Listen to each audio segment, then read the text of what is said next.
যুগান্তৰৰ ইতিহাস, এয়া যুগান্তৰৰ ইতিহাস। দিবাকৰৰ স্বনিৰ্দিষ্ট অৱধাৰিত গতিৰ কোনো ক্ষণত কুসুম্বৰে ভাবিছিলনে সেই লৱং কোমল জীৱনৰ ভৰত খহি পৰিব মৃন্ময় মূৰ্তি প্ৰতিমা? তন্দ্ৰালস জনতাৰ বুকুত বাজিব মুক্তি মংগল ভতিমা। মাতৃ সত্য সন্ধ্যাৰ ক'লা হোৱাই হাঁহি থকা সেই উজ্জ্বল মুখখনি নাৰায়ণৰ অংশ হৈ শংকৰ নাম লৈ পাৰ কৰাব সকলোকে এই ভৱ।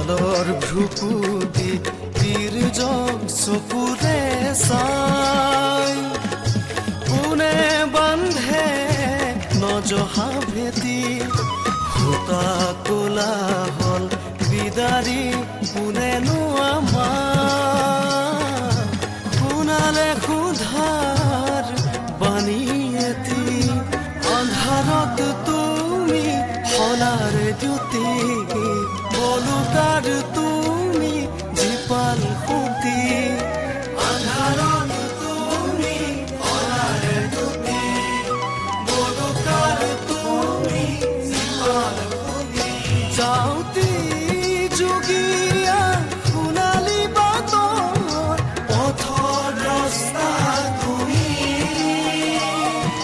জ্ঞান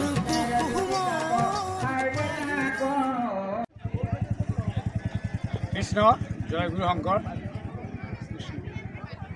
আমি এভাজনে শ্ৰীমন্ত শংকৰদেৱ সংঘৰ ৯৪ সংখ্যক বাৰ্ষিক অধিৱেশনৰ নামঘৰ উপসমিতিত আমি নিয়োজিত হৈ আছিলোঁ। আমাৰ সৌভাগ্য আমি নামঘৰ তলখন বনাবলৈ সুবিধা পাইছিলোঁ আৰু আমাৰ লগতে আমাৰ এই শুভাকাংক্ষী আমাৰ ভতিজা অসীম বৰা বাপ আৰু আমাৰ তেখেতৰ সহপাঠী হৰিশ বাপ জনা, এই তিনিজনৰ সহযোগত আৰু আমাৰ শুভাকাংক্ষী আৰু ৩-৪জন বাপে সহযোগিতা আগবঢ়ালত আমি এই জীৱনখন সম্পূৰ্ণ কৰিবলৈ সক্ষম হ'লোঁ। গতিকে আমি প্ৰয়াস কৰিছিলোঁ লাখ লাখ ভকতক আদৰাৰ ক্ষেত্ৰত আমি জীৱনখন যিমান পাৰোঁ চেষ্টা কৰিছিলোঁ আৰু যিমান আমি ভাবিছিলোঁ সিমান আমি জীৱনখন সম্পূৰ্ণ কৰিব নোৱাৰিলোঁ। ইয়াতে প্ৰতিষ্ঠান কিছুমান থাকি গ'ল। গতিকে আমি ইমানতে আমি জীৱনখনৰ কাৰ্য সমাপন কৰিলোঁ আৰু আমি লাখ লাখ ভকতক আদৰিবলৈ যোৰহাট আমি সাজু হৈ আছোঁ। আমি ভকতসকলক সমস্ত সকলো খোৱা শোৱা থকা মেলা আদি সকলোতে আমি যৎপৰ নাস্তি চেষ্টা কৰিম।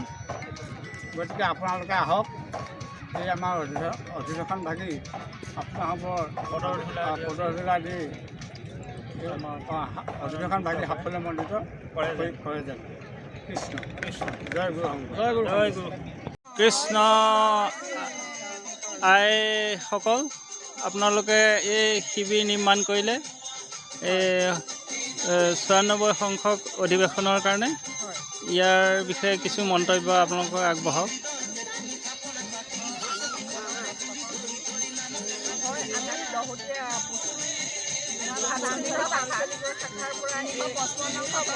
প্ৰাথমিকৰ পৰা আমি এই শিবিৰ নিৰ্মাণ কৰা হৈছে।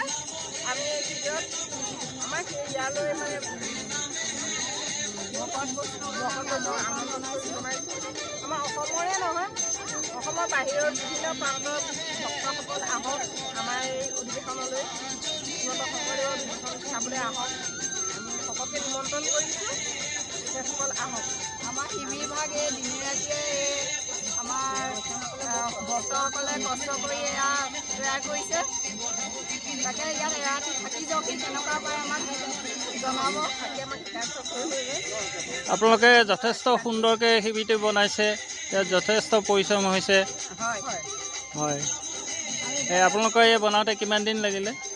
আমাৰ প্ৰায় এমাহ দিন লাগিছে। এমাহ দিনেই লাগিছে পূৰা। হয় যথেষ্ট কষ্ট কৰি আমাৰ বাপসকল আইসকল সকলো মিলি আহি এই ভাগখিনি নিৰ্মাণ কৰিলেহি। দেখিবলৈ পালে বহুত সুখী হ'ম। আহক আপোনালোক চাই যাওকহি আমাৰ এই অনুষ্ঠান ভাগ। ভাল লাগিব আমাৰ সকলো।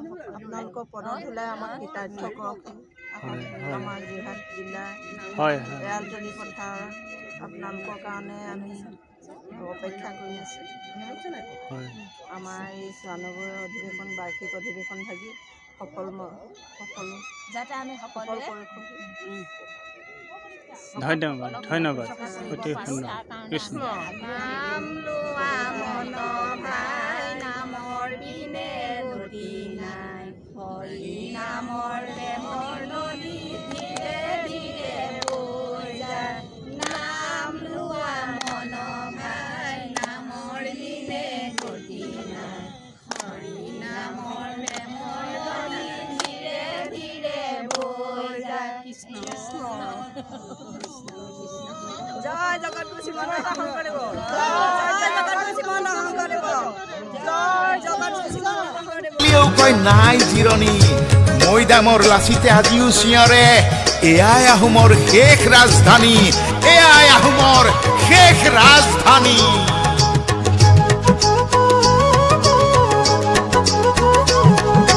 দিহিং বৈ থাকোঁতে পৰালিৰ সাহতে সেউজী সুষমাৰ এইখনি ঠাই। তাৰে নৈ বুকুতে বাদুলি ফুকনে হাবি ভাঙি চেউনি আলি জিলিকাই। ভোগ দি বোৱালে চেনেহৰ ভোগ দুয়োপাৰে পাতিলে হাত। মাছৰ হাত চকী হাত জোৰকৈ মাতিলে ৰাজধানী হ'ল যোৰহাট। কমলেশ্বৰ সিংহই ৰাজধানী পাতিলে খন্দালে পুখুৰী সজালে দৌল। অকিলা মুখতে মানৰে লগতে মহগৰ যুঁজতে আহোমৰ বেলি মাৰ গ'ল। আহোমৰ বেলি মাৰ গ'ল। বিদেশৰ বিদেশী হাতৰো কাঢ়িলি পথাৰৰ ধান। দেশ ৰাখিবলৈ কতজন ওলালে উজ্বলাই জননীৰ মান। যুৱ ছন্দেৰে চন্দিত হৈ মহা আবাহনত স্পন্দিত হৈ উতলা তেজৰ ঢৌ বুকুতে আছে বৈ। ওলালো দেশ জাতি ৰাখিবলৈ, ওলালো দেশ জাতি ৰাখিবলৈ। মুকুতিৰ বাবেই প্ৰয়োজন কিয় অনাকাংক্ষিত বন্দিত্বৰ? কাৰাগাৰৰ বুকুতেই জনম লভিছিল পৰম পুৰুষ শ্ৰীকৃষ্ণই। স্বাভিমানী যোৰহতীয়া সত্ৰাধিকাৰ পীতাম্বৰ দেৱ গোস্বামী, ককা নীলমণি ফুকন, তীৰ্থনাথ গোস্বামী, ৰামেশ্বৰ বৰুৱা, বংশীধৰ বৰুৱা, ঋষেশ্বৰ দলৈ আৰু সোণাৰাম চুতীয়া। বন্দিত্বৰ শিকলিৰে আবদ্ধ কাৰাগাৰত পোহৰমুখী এই পথিকৃতৰ বুকুত তেতিয়াই অংকুৰিত হৈছিল সংস্কাৰকামী শ্ৰীমন্ত শংকৰদেৱ সংঘ যোৰহাট জিলা শাখা গঠনৰ বীজ।